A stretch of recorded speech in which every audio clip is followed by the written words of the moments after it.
Hello students, मैं अंजलि पयाल स्वागत करती हूँ आपका आईसीटी वर्चुअल क्लासरूम देहरादून से। कैसे हैं आप सब लोग? उम्मीद करती हूँ आप सब लोग अच्छे होंगे और अपनी लाइफ में बहुत बेहतर कुछ कर रहे होंगे। आज हम बात कर रहे हैं क्लास 12th की केमिस्ट्री की, और जैसा कि सॉल्यूशन चैप्टर आपका चल रहा है तो उसमें बहुत सारी चीज़ें आप लोगों ने पढ़ ली हैं। विलियन क्या होता है, विलियन के आपके कितने घटक होते हैं, उन घटकों को बहुत अच्छे से आप लोगों ने स्टडी किया था। साथ ही साथ कॉन्सेंट्रेशन क्या होती है, यानी कि विलियन के जो घटक आपने बोले थे विलायक और विलेय, तो विलेय जितनी भी मात्रा में वहां पर उपस्थित होता है वो उस विलियन की सांद्रता का निर्धारण करता है। सांद्रता को आप गुणात्मक और मात्रात्मक दो तरह से समझते हैं। गुणात्मक रूप वही जहां पर आप कह रहे थे कि अगर चीनी सपोज विलेय है तो मिठास के आधार पर हम बोलेंगे, कोई विलेय अगर रंग दे रहा है तो रंग के आधार पर हम बात कर रहे हैं कॉन्सेंट्रेशन की। वहीं पर मात्रात्मक रूप में आपने द्रव्यमान प्रतिशत का आकलन किया। साथ ही आयतन प्रतिशत की बात आपने की, द्रव्यमान आयतन प्रतिशत को समझा क्या होता है।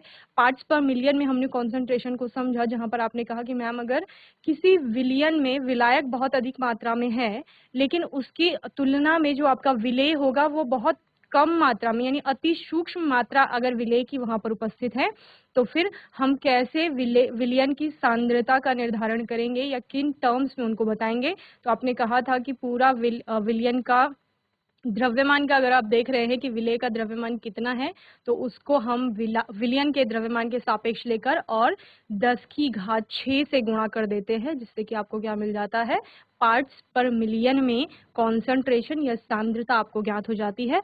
आज के सेशन में सांद्रता को मात्रात्मक रूप से कुछ और टर्म्स में हम समझेंगे।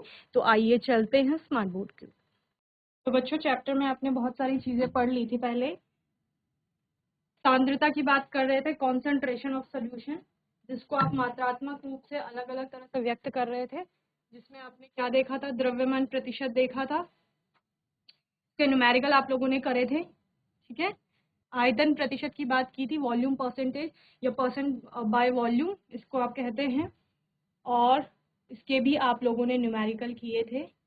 साथ ही साथ हमने द्रव्यमान आयतन प्रतिशत, मास बाय वॉल्यूम परसेंट भी आप इसे कहते हैं, इसकी गणना की थी।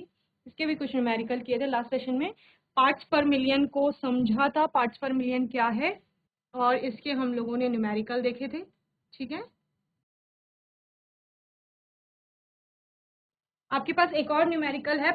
500 ग्राम टूथपेस्ट में 0.02 ग्राम फ्लोराइड है, तो फ्लोराइड की मात्रा पीपीएम में आपको ज्ञात करनी है। ठीक है, क्या कहा गया है बच्चों, क्या दिया गया है आपको, 500 ग्राम टूथपेस्ट है आपके पास। ओके, टूथपेस्ट का द्रव्यमान कितना है, 500 ग्राम। ओके, इसमें क्या है, इसमें फ्लोराइड है। फ्लोराइड कितना है, फ्लोराइड का द्रव्यमान है आपका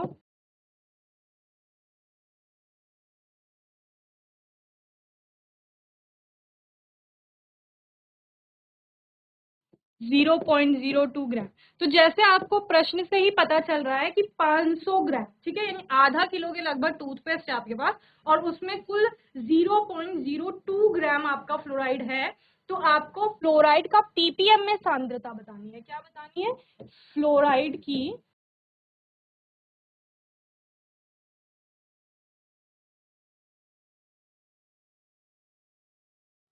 पीपीएम में सांद्रता। तो इसके लिए आप क्या करेंगे, इसके लिए आपको जो भी विलेय का द्रव्यमान है उसको विलियन के द्रव्यमान से आप भाग दे देंगे, और गुणा किससे करते हैं आप, 10 की घात 6 से कर देते हैं। ठीक है, तो टूथपेस्ट में आपने जो बात की वो टोटल आपका विलियन हो गया। पूरा टूथपेस्ट जो है वो कई सारी चीजों से मिलकर के बना हुआ है। विलेय की बात आप लोग करेंगे तो फ्लोराइड आपका क्या हो जाएगा, विलेय हो जाएगा। ओके, तो यानी आपके पास विलियन का द्रव्यमान है, विलेय का द्रव्यमान है। फ्लोराइड की पीपीएम में सांद्रता ज्ञात करने के लिए आप क्या करेंगे, फ्लोराइड का द्रव्यमान बटे विलियन का द्रव्यमान। ठीक है, यही करते हैं, इससे पहले वाले न्यूमेरिकल में भी यही किया था आपने। विलियन जो कि क्या है आपका टूथपेस्ट का द्रव्यमान गुणा किससे करेंगे बच्चों, 10 की घात 6 से करेंगे। ठीक है, क्योंकि हमें किस में निकालनी है सांद्रता, पीपीएम में, पार्ट्स पर मिलियन में आपको सांद्रता चाहिए। तो 0.02 ग्राम को डिवाइड कर दोगे कितने, 500 से, इनटू 10⁶, ठीक है। इसको कैलकुलेट कर लेंगे तो क्या ppm में आपकी सांद्रता आ जाएगी। ओके, नोट करेंगे जल्दी से, फिर नेक्स्ट आपका टर्म पढ़ते हैं। नेक्स्ट आपकी टर्म है मोल फ्रैक्शन, जिसे आप कहते हैं मोल प्रभाज भी आपको कहते हैं हिंदी में, ठीक है। तो मोल प्रभाज क्या होता है, ठीक है। किसी भी अवयव के मोल प्रभाज का की आप गणना करेंगे तो उस अवयव के जितने मोलों की संख्या होगी उसको आप क्या करते हैं, जितने टोटल कुल मोलों की संख्या उस सॉल्यूशन में होगी, यानी कि मोल्स ऑफ सॉल्यूशन। तो मोल्स ऑफ सॉल्यूशन आपका क्या होगा, moles of solute plus moles of solvent, ठीक है। यानी विलय के मोलों की संख्या धन विलायक के मोलों की संख्या, तो उससे आप विभाजित कर दोगे, अवयव का मोल अंश आपको मिल जाएगा, ठीक है। सपोज आप किसी भी सॉल्यूशन की बात करते हो, ठीक है, किसी भी सॉल्यूशन की बात जब आप कर रहे हो तो मैंने आपको जैसे एक एग्जांपल दिया था सिंपल सा, कि आपने एक बीकर लिया, इसमें आपने कोई सॉल्वेंट लिया, ठीक है। सॉल्वेंट सपोज ए है आपका, ए क्या है, सॉल्वेंट यानी कि विलायक जिसे आप कह रहे हो, ठीक है। इसमें आपने कोई सोल्यूट बी ऐड कर लिया, ठीक है। बी आपका क्या है, सोल्यूट होगा कोई, यानी कि विलेय, ठीक है। हम यहाँ पर कह रहे हैं कि सपोज विलेय के मोलों की संख्या आपका क्या है, एन बी है। क्या कहा मैंने, सोल्यूट बी के मोलों की संख्या एन बी है, सॉल्वेंट यानी विलायक जो है आपका उसके मोलों की संख्या एन ए, ठीक है। अभी आपको क्या करना है, मोल फ्रैक्शन की गणना करनी है, और मोल फ्रैक्शन किसका, सपोज मोल फ्रैक्शन ऑफ ए आप निकाल रहे हो, यानी कि सॉल्वेंट का मोल फ्रैक्शन निकाल रहे हो, ठीक है। इसको आप काई से भी डिनोट करते हैं, का ए आप लिख रहे हो सपोज, ओके। तो क्या हो जाएगा, मोल फ्रैक्शन ऑफ ए क्या हो जाएगा, मोल्स ऑफ ए, मोल्स और number of moles of A divided by moles of solution, number of moles of solution, मोलों की संख्या जो वहां पर है। तो कुल मोलों की संख्या विलियन में क्या है, moles of A plus moles of B, ये हो जाएगा क्लियर। अगर आपको मोल फ्रैक्शन ऑफ बी निकालना है सपोज, तो फिर आप क्या लिखेंगे बच्चों, बी के मोल फ्रैक्शन कैसे निकालोगे आप,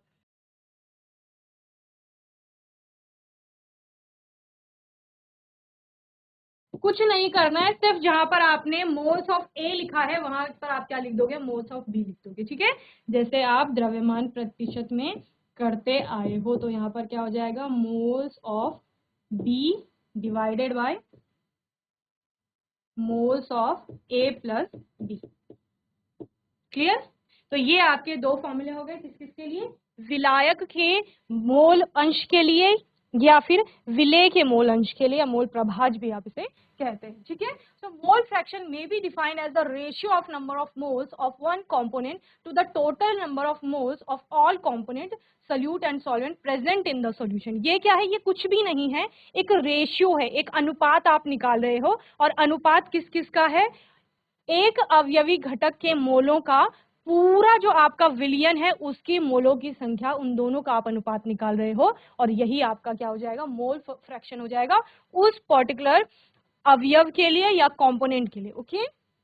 It is denoted by letter chi, and the sum of all mole fraction in a solution always equal to 1। यानी कि जितने भी अवयवी घटक हैं सॉल्यूशन में, उन सभी का जो मोल फ्रैक्शन होता है वो टोटल कितना होता है, 1 के बराबर होता है, ठीक है। यानी कि क्या कह रहे हैं आप, it is denoted by letter chi, sum of all mole fraction, यानी कि सभी का जो मोल अंश होगा, सभी मतलब जितने भी उसमें विलेय और विलायक है उनका उनका क्या हो जाएगा, सोल्यूशन ऑलवेज इक्वल्स टू 1। एक सोल्यूशन में जितने भी अवयव हैं, सपोज आपने कहा चीनी और पानी का सोल्यूशन में बना रहा हूं, तो एक सोल्यूशन है उसमें एक विलेय है एक विलायक है, तो दोनों का जो मोल अंश होगा उसका कुल मान कितना, 1 के बराबर होगा, क्लियर है।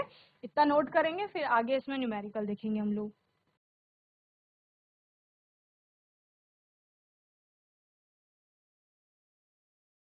यहाँ पर एक टर्म आ रही है बार बार, number of moles, number of moles. अब नंबर ऑफ मोल्स आप कैसे कैलकुलेट करते हो, जो number of moles N B आपने सोल्यूट के लिए बोला वो आप कैसे कैलकुलेट करेंगे, ठीक है।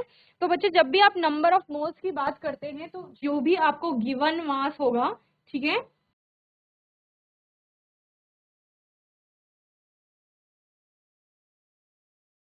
सपोज ए का आपको नंबर ऑफ मोल्स कैलकुलेट करना है, नंबर ऑफ मोल्स ऑफ ए बराबर आपका क्या होगा बच्चे, जितना भी ए का, ए यानी कोई भी सब्सटेंस हो सकता है, कोई केमिकल कोई कंपाउंड हो सकता है, तो उसका जो गिवन मास होगा, जितना दिया गया मास होगा उसका, ठीक है, given mass of A upon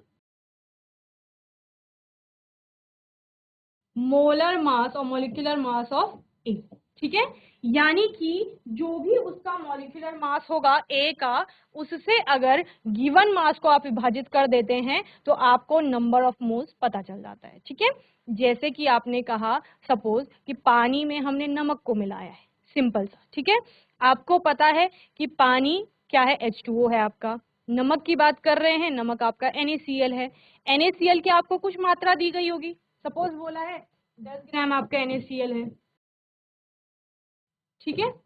ये तो ये जो 10 ग्राम है ये आपका गिवन मास आएगा, क्या आएगा बच्चे, गिवन मास। यानी कि आपको बताया गया है कि 10 ग्राम NaCl आपको दी जा रही है। अब NaCl का अपना कुछ मॉलिक्यूलर मास होगा, जो कि आप उसके फॉर्मूला, उसके केमिकल जो फॉर्मूला है उसकी, उससे आप कैलकुलेट करेंगे। Na का मास रखेंगे आप, एटॉमिक मास जो होता है, नंबर, फिर Cl का रखेंगे, दोनों को ऐड कर देंगे तो टोटल आपको क्या मिल जाएगा, मॉलिक्यूलर मास ऑफ NaCl। तो फिर आप उस NaCl के मॉलिक्यूलर मास से क्या कर देंगे, जो आपको गिवन मास है 10 ग्राम, उसको आप डिवाइड कर देंगे, ठीक है।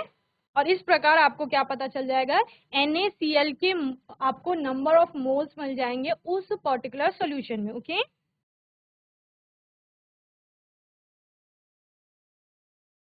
जैसे Na का आप मास लेते हो 22.99 अप्रॉक्स 30 लेते हैं, 23, ठीक है, अप्रॉक्स 23 लेते हो, ओके। ऐसे Cl का आप कितना लेते हो, 35.44 या 35.5 के आसपास लेते हैं, ओके। तो आप क्या कर दोगे, इन दोनों को ऐड कर लोगे तो आपको टोटल क्या मिल जाएगा, NaCl का आपका जो भी उसका मोलर द्रव्यमान है या मोलर मास जिसे आप कह रहे हैं वो आपको मिल जाएगा।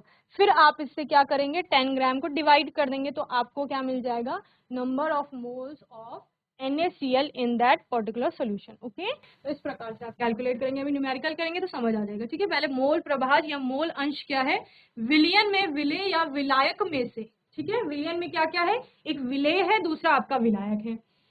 इसमें से किसी एक घटक के मोलों की संख्या, यानी जिसका भी आपको मोल प्रभाज निकालना है, सपोज आपको विलेय का निकालना है तो उसके घटक के मोलों की संख्या तथा विलयन के कुल मोलों की संख्या के अनुपात को ही क्या कहते हैं, मोल प्रभाज या मोल अंश कहते हैं, ओके।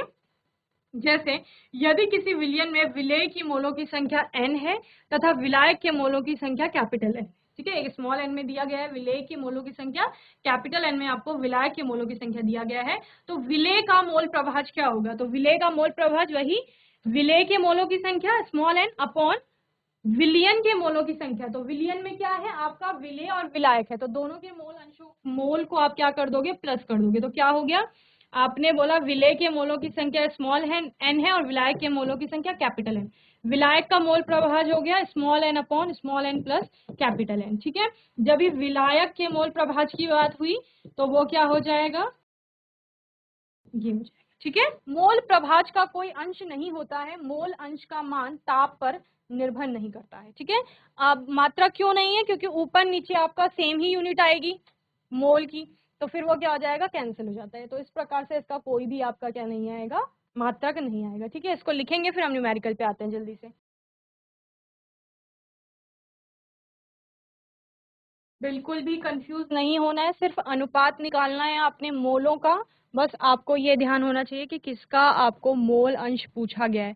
अगर विलेय का पूछा होगा तो विलेय के मोलों की संख्या से को आप क्या करोगे, विलियन के मोलों की संख्या से विभाजित कर देंगे। अगर विलायक का मोल अंश पूछा गया है तो विलायक के मोलों की संख्या को आप विलियन के मोलों की संख्या से विभाजित कर देंगे। मोल मैंने आपको बताया है कि मोलों की संख्या की गणना कैसे करनी है। तो आपको गिवन मास आपको क्वेश्चन में दिया जाएगा कि इतने ग्राम आपको ये दिया गया है और फिर इसका आपने सॉल्यूशन बनाया, जैसे कोई विलेय है सपोज बी आप जिसे बोल रहे हो सोल्यूट, उसकी जैसे 10 ग्राम मैंने NaCl बोला कि 10 ग्राम NaCl को इतने ग्राम वाटर में घोला जा रहा है, तो आपको पता है अब NaCl बोला है तो उसका आप मोलर मास निकाल लेंगे, ठीक है, खुद से, वो आपको दिया नहीं जाएगा। मोलर मास, मॉलिक्यूलर मास निकालना आपको आना चाहिए, वो आप 9th क्लास में सीख लेते हैं, ठीक है ना। तो वो आप कैलकुलेट कर लेंगे, देन आप गिवन मास को उससे डिवाइड कर लेंगे तो आपको मोलों की संख्या मिल जाएगी। ओके, इस प्रकार मोलों की संख्या चूंकि आप निकाल लेंगे तो बस अनुपात आपको निकालना है डिवाइड करके, तो वो मोल प्रभाज हो जाएगा आपका विलेय का। ओके, ऐसे ही आप किसके लिए कर लेंगे, विलायक के लिए कर लेंगे। माना विलेय का भार W तथा विलायक का भार कैपिटल W है एवं विलेय का अणुभार M तथा विलायक का अणुभार आपका कैपिटल M है, ठीक है। तो ये आपको बता रहा है, जो मैंने आपको पहले क्लियर कर दिया है कि आपका जैसे विलेय का भार स्मॉल w से बोल रहा है, विलायक का भार कैपिटल W हो गया आपका, विलेय का अणुभार जिसे मैं मॉलिक्यूलर मास कह रही हूँ वो आपका स्मॉल m है और विलायक का अणुभार कैपिटल M है। तो विलेय के मोल क्या होंगे, तो विलेय के मोल वही जो मैंने क्या कहा, दिया गया जो उसका मास होगा, द्रव्यमान हो गया, उसके बटे आप क्या करोगे, उसका पूरा जो भी उसका अणुभार है उससे विभाजित कर दोगे, तो small w upon small m, ठीक है, ये हो गया। विलायक के मोल क्या हो जाएंगे, कैपिटल W, यानी कि विलायक का जो दिया गया आपको द्रव्यमान है उसके बटे उसका जो अणुभार होगा, ठीक है। तो विलेय का मोल प्रभाज आप ऐसे भी कैलकुलेट कर सकते हैं, विलेय के मोलों की संख्या क्या हो गई, ये हो गया, उसकी जगह पर आप small w by small m लिख सकते हैं, अपॉन दूसरा आपका क्या आ गया, विलेय के मोलों की संख्या धन विलायक के मोलों की संख्या। अब इसके बटे में आप विलियन के मोलों की संख्या लेते हैं ना, तो विलियन के मोलों की संख्या का मतलब क्या है, विलेय के मोलों की संख्या धन विलायक के मोलों की संख्या। तो विलेय के मोलों की संख्या small w upon small m plus विलायक के मोलों की संख्या जो आपने अभी कैलकुलेट किया capital W by capital M। Okay, इस प्रकार से आप कर लेंगे। विलायक के मोलों का अंश निकालना है आपको, मोल प्रभाज निकालना है, तो कैसे निकालेंगे, विलायक के मोलों की संख्या, तो विलायक का मोलों की संख्या capital W by capital M divided by विलेय के मोलों की संख्या धन विलायक के मोलों की संख्या, यानी विलियन में क्या है आपका, विलियन में विलेय और विलायक ही तो है, तो उन दोनों के जो मोलों की संख्या होगी उसको आप जोड़ लेंगे, तो विलायक के मोलों की संख्या capital W by capital M plus विलेय के मोलों की संख्या small w by small m, ठीक है। तो इस प्रकार से आपके अलग अलग फॉर्मूले आ जाएंगे, ये विलायक के लिए आ गया और ये आपका विलेय के लिए आ गया। क्लियर है, किसी विलयन में विलेय तथा विलायक के मोल प्रभाज का योग सदैव 1 होता है, जैसे मैंने आपको बताया। तो विलेय का मोल प्रभाज धन विलायक का मोल प्रभाज क्या हो जाएगा, इज इक्वल टू 1 हो जाएगा। ये आपको ध्यान रखना है क्योंकि आगे कई आप टॉपिक्स पढ़ेंगे जहां पे आपको ये काम आने वाला है। ओके, चलिए नोट करेंगे इतना जल्दी से।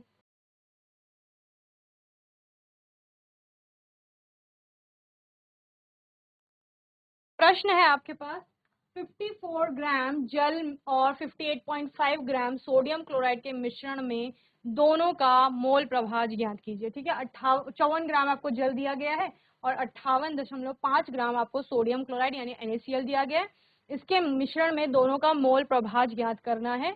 उसको कैलकुलेट करने के लिए पहले आपको क्या कैलकुलेट करना होगा, मोलों की संख्या की गणना करनी होगी। तो मोलों की संख्या, जैसे H2O की बात कर रहे हैं तो क्या कहा गया, गिवन मास, जो दिया गया मास है जल का वो कितना है 54 ग्राम और इसके अपॉन आया जाएगा H2O का मोलर मास, mm लिख रही हूं मैं, ठीक है।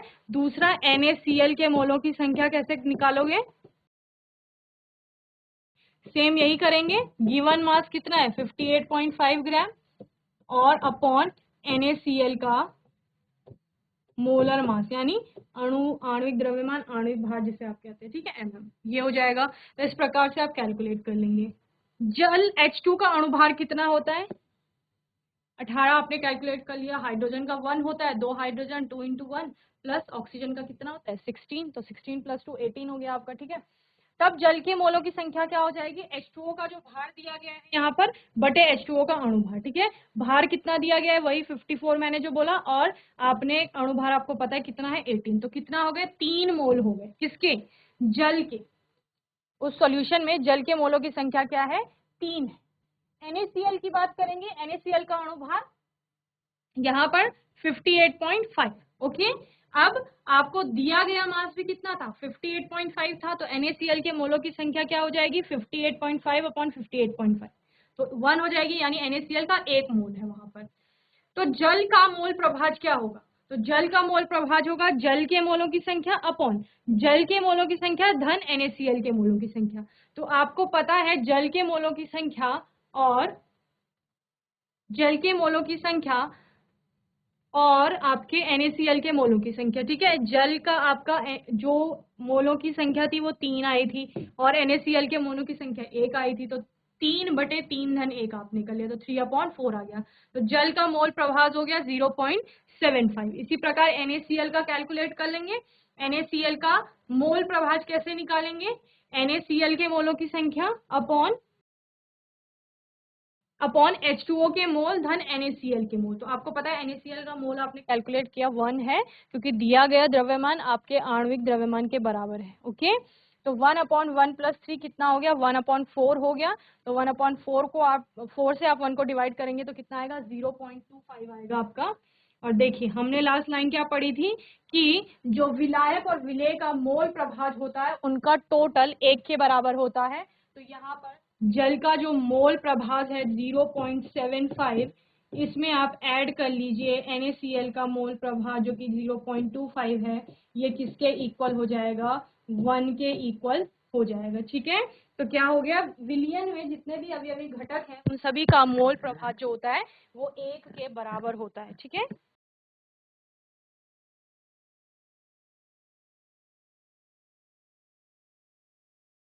तो बच्चों मैं उम्मीद करती हूँ आज का सेशन आपको अच्छे से समझ में आया होगा।